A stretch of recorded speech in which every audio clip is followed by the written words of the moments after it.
Well, a vigil was held in Brisbane overnight with over 1,000 people gathering in a South Brisbane park to mourn and remember Hannah Clarke and her 3 children who were murdered last week in a vicious attack by her estranged partner.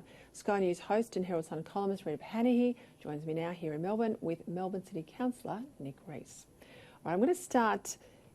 We've talked about the tragedy of last week, Nick Reece. There are quite significant calls, even calls within inside the coalition. Sarah Henderson has been out there and others arguing now that Bettina Arndt should lose her AM. She got the medal in the recent, or she was made a member actually of the order, that's what an AM is, in the January honours list. Where are you on this? Look, I'm one of those people that didn't think she should have received the Order of Australia in the first place. I think you know, her actions where she was sympathising with a pedophile, where she tried to blame and shame women who made complaints in domestic violence situations, I thought that was all abhorrent and she should never have received the award. But I do think that her comments in recent days around the awful events in Queensland have now taken it to another new low, where she was saying that we need to keep an open mind around the investigation and then suggesting that that horrible murderer may have been pushed too far. I mean, it's just beyond words, I've got to say. And she's brought the Order of Australia into disrepute, and if it stands for anything, she must be stripped of it.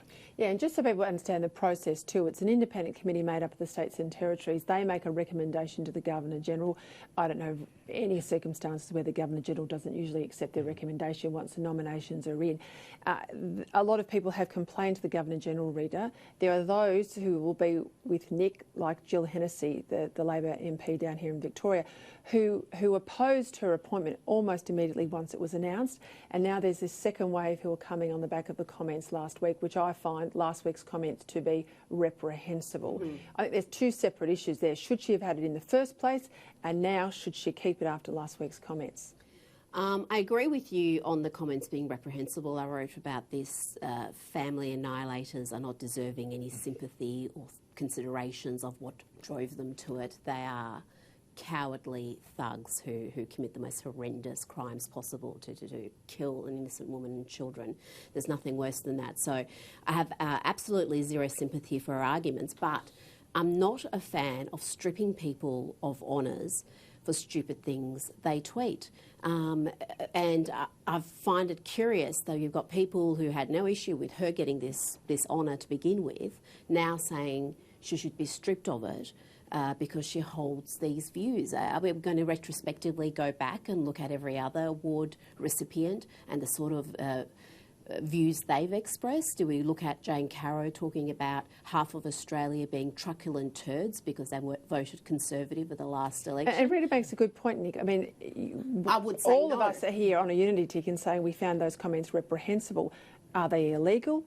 Are they ill-advised? Are they stupid? You know, all of these gradations of angst we might feel about those comments. Is that the grounds to remove them or not? Or is it really just as it originally was, disrepute meaning, you know, convictions or some legal action usually? Yeah.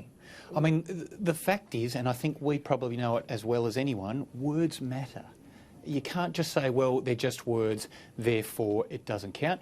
I'm not defending what Jane Caro said, but there's a certain cut and thrust that we know goes on in a robust democracy, and sometimes it can get a bit coarse. I can guarantee you, if a Conservative had said that, would also be coarse. But can I say, I don't want Nicholas, this to descend into a team red, team blue thing, because not a team red, by any measure of civil standards in our society, what Bettina Arndt has said is just disgusting and disgraceful. Absolutely. And if we stand for something as a society, if the Order of Australia means something in terms of what you've contributed to the good of our country, she needs to have that award taken away from her. Well, this is where we part company on our unity ticket, because I don't agree with punishing people for honours they've received for other works over decades for a reprehensible thing that they may tweet. Now, if it's something illegal, if it's inciting violence, if it's a threat, then yes, they've crossed the line. It's almost a criminal matter and they've brought the award into disrepute. But I wrote about this, Peter, when the awards were announced.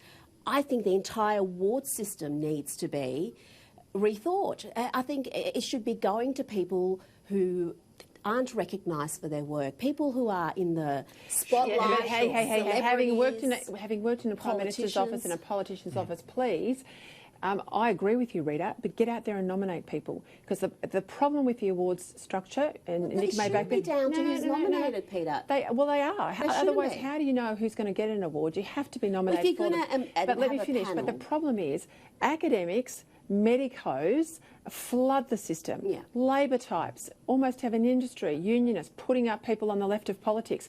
Please, people on the right, send the nominations in to me. I'll help you get them in. I don't care who they are.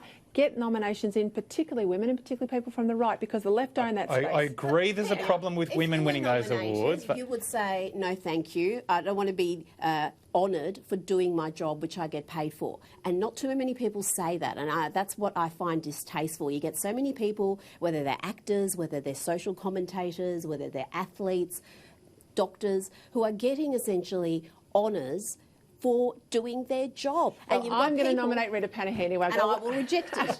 I'm going to leave it there.